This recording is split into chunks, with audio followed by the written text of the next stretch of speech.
Imagine living next door to someone for 10 years, waving to them every morning, trusting them completely. Then one day, police break open their basement floor and discover bodies buried underneath the house. That's exactly what happened in the quiet town of Maplewood. But the most chilling part, one neighbor had noticed something strange for years, a basement light that turned on every night at 2:15 a.m. And what that light was hiding shocked everyone. Maplewood Street was the kind of place people dreamed about living in. It was quiet, peaceful, and safe. Tall green trees lined both sides of the road, and every house had a small garden in front. Children played outside in the evenings, while parents sat on their porches talking to neighbors. Nothing exciting ever happened there. Most of the people living on Maplewood Street had known each other for years. They celebrated birthdays together, helped shovel snow in the winter, and watched each other's houses during vacations. So when a new neighbor moved into the gray house at the end of the street, everyone was curious. His name was Daniel Harper. Daniel moved in quietly one cloudy afternoon about 10 years ago. A small moving truck arrived, but it didn't carry much furniture. Just a few boxes, a couch, and a bed. No one saw any family members helping him. He seemed completely alone. Still, Daniel quickly became known as the kindest neighbor on the street. Every morning he greeted people with a friendly smile. If someone dropped something, Daniel was always the first to help pick it up. When Mrs. Carter, the elderly woman across the street, struggled with her grocery bags, Daniel carried them all the way into her kitchen. Such a polite young man, Mrs. Carter often told everyone. We're lucky to have him here. Daniel had a calm and gentle personality. He never argued with anyone and never complained. On weekends he spent time taking care of his yard.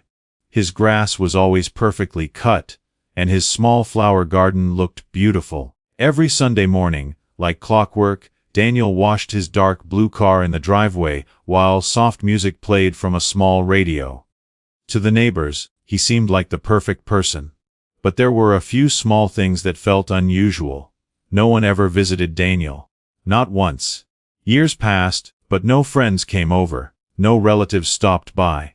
There were no birthday parties, no family dinners, and no loud gatherings. The lights in his house were usually off by 10 p.m., just like the other houses on the street. Except for one light. Every single night, at exactly 2:15 a.m., a dim yellow light turned on in Daniel's basement.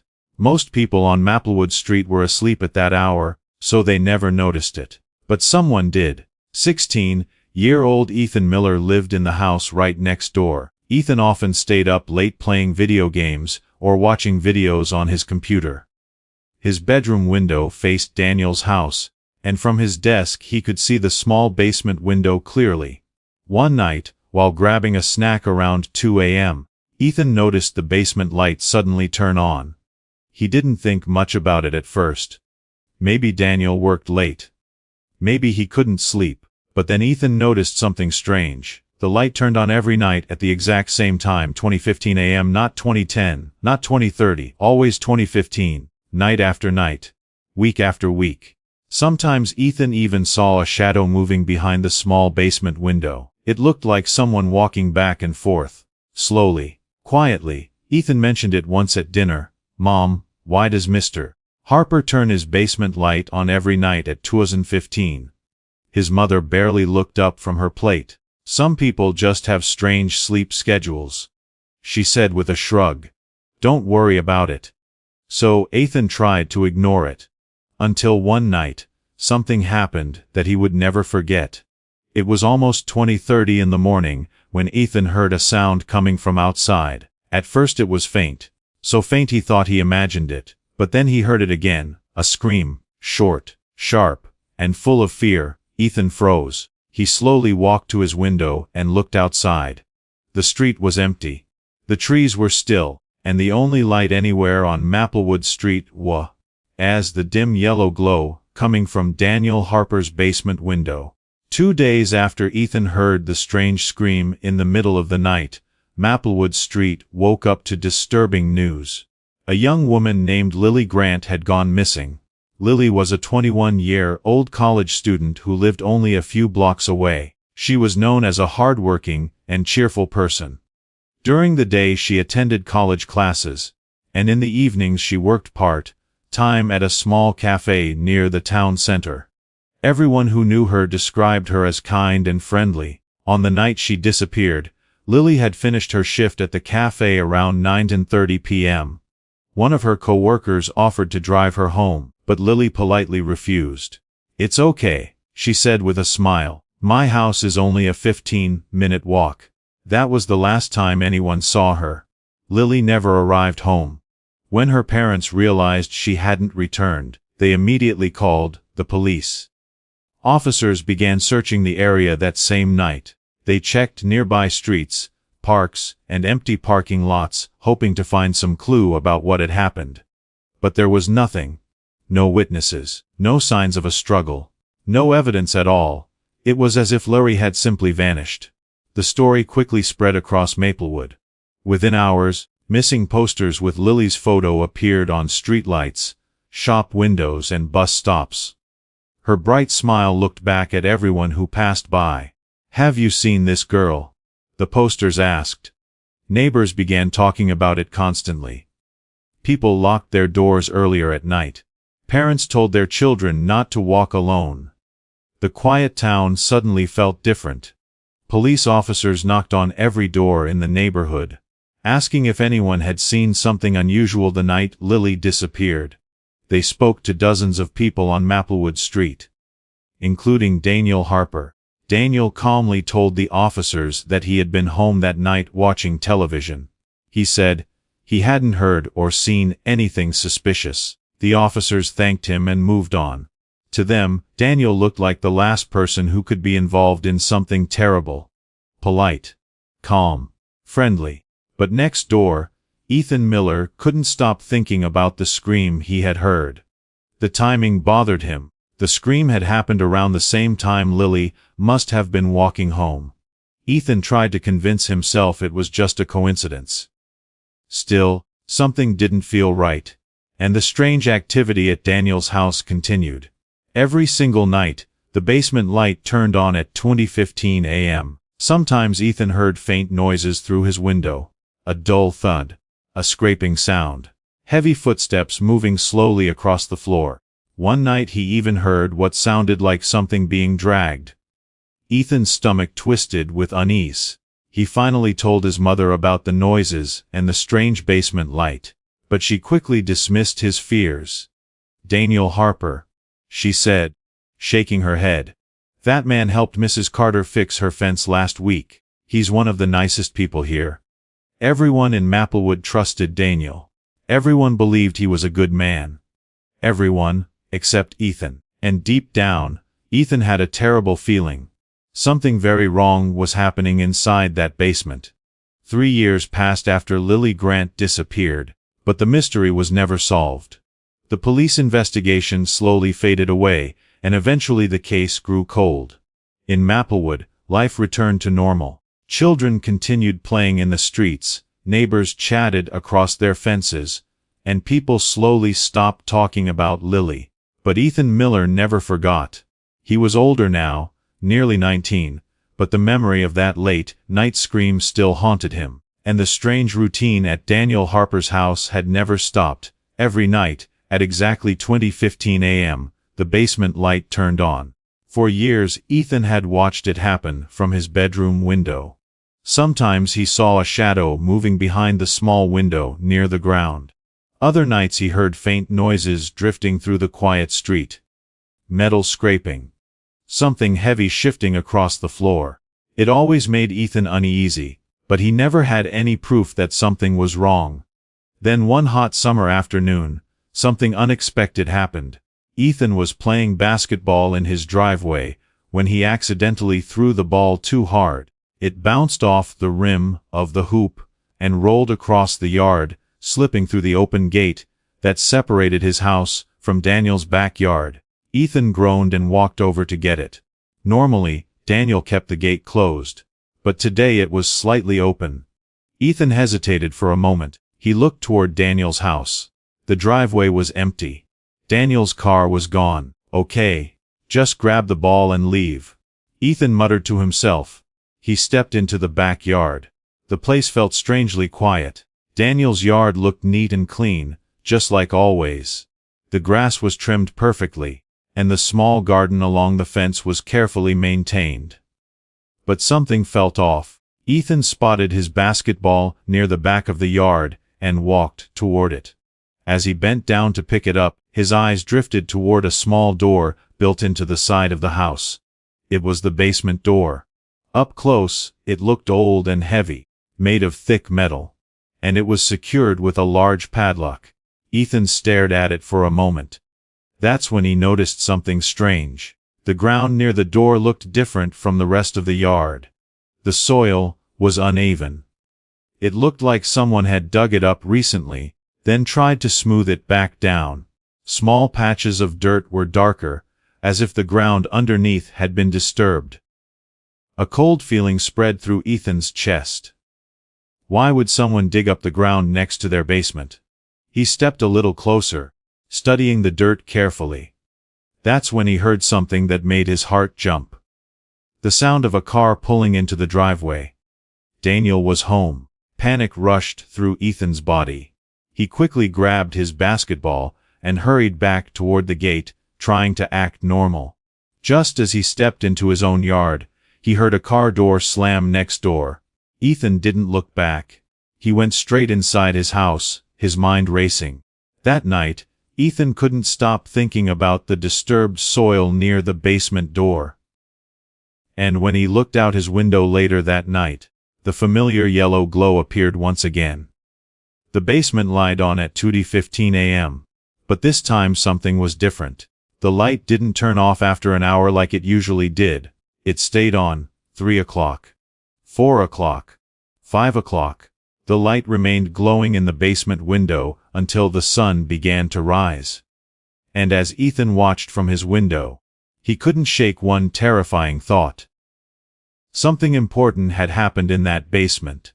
Something Daniel Harper had worked on all night long. Years passed, and life slowly carried everyone forward.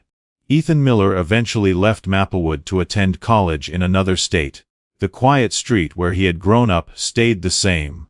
Peaceful, calm, and almost forgotten by the outside world. Daniel Harper still lived in the gray house at the end of the street. To the neighbors, he remained the same polite and helpful man he had always been. He waved to people in the mornings, kept his yard perfectly clean, and offered help whenever someone needed it. Nothing about him seemed suspicious, but the truth was still hidden beneath his house. Then one cold autumn morning, something unexpected happened. An ambulance arrived on Maplewood Street. Neighbors peeked through their windows as paramedics rushed into Daniel Harper's home. A few minutes later, they wheeled a stretcher back outside. Daniel Harper had suffered a heart attack during the night. Despite the paramedics' efforts, he was pronounced dead. The news spread quickly through the neighborhood. Many people were shocked and saddened. Mrs. Carter, the elderly neighbor Daniel had helped so many times, wiped tears from her eyes when she heard the news. He was such a kind man, she told others, always smiling. Because Daniel had no known family members, the city eventually took control of the property. His house would be inspected and then prepared for sale. A few weeks later, a small team of home inspectors arrived to check the building before it could go on the market. At first, everything looked normal. The house was clean and well organized. The living room furniture was simple but tidy. The kitchen was spotless. Every room seemed carefully maintained.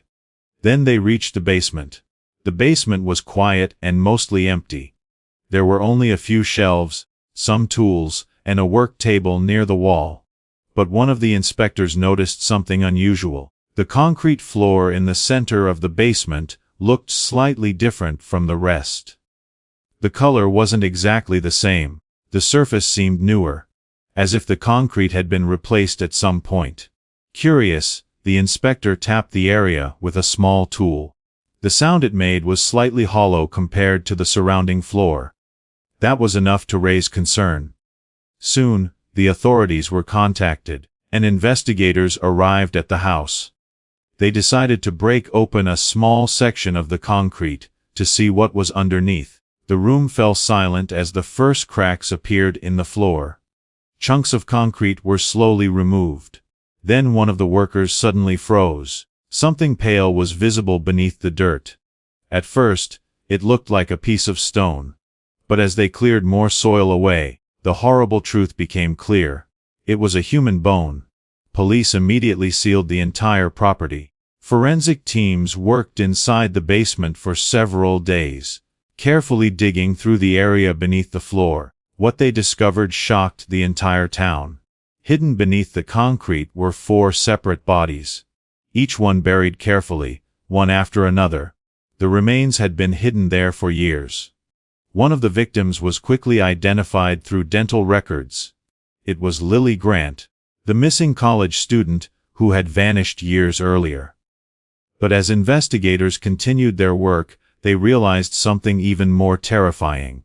Lily had not been Daniel Harper's only victim. And the quiet man everyone trusted had been hiding a horrifying secret for a very long time. The discovery beneath Daniel Harper's basement shocked the entire town of Maplewood. News spread quickly, and soon police cars, investigators, and reporters filled the quiet street. Neighbors who had once trusted Daniel now stood outside their homes in disbelief. The friendly man who waved every morning. The helpful neighbor who carried groceries. The quiet man who lived alone for years.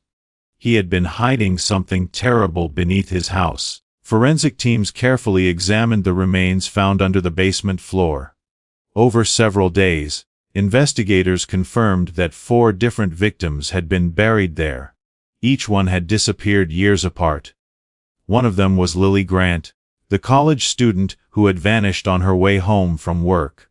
Her family, who had spent years searching for answers, were finally given the truth, though it was more painful than they could have imagined. Police reopened old missing person cases from the surrounding towns. Slowly, a disturbing pattern began to appear. All the victims had disappeared late at night. All of them had last been seen walking alone, and every disappearance had happened within a few miles of Maplewood. Detectives began studying Daniel Harper's past more closely. At first, his life looked ordinary. He had no criminal record, and had lived quietly for years.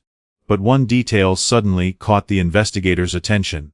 Daniel had once worked as a night delivery driver. The job allowed him to drive around different neighborhoods during late hours without attracting attention.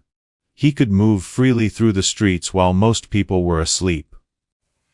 Police now believed Daniel had used that job to carefully choose his victims.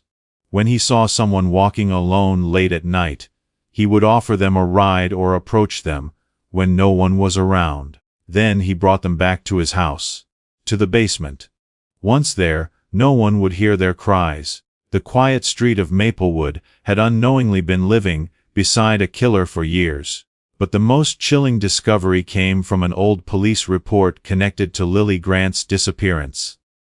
When Lily first went missing, detectives had gone door to door asking questions. They had spoken to every neighbor on Maplewood Street, including Daniel Harper. The report described Daniel as calm, polite, and cooperative. He told officers he had been home that evening watching television and hadn't noticed anything unusual. The officers thanked him and moved on. At the time, Daniel had seemed like the least suspicious person they could imagine. But years later, investigators realized the horrifying truth. While Daniel stood on his front porch, speaking calmly with the police, while he smiled and answered their questions, Lily Grant's body was already buried beneath the basement floor, just a few feet away, and the officers never suspected a thing. For 10 long years, Daniel Harper lived peacefully among his neighbors. No one questioned him. No one searched his house. No one imagined the darkness hidden beneath that quiet home. And the scariest part of all, sometimes the most dangerous people, are the ones who seem the most normal. The killer had lived next door for a decade, and nobody suspected him.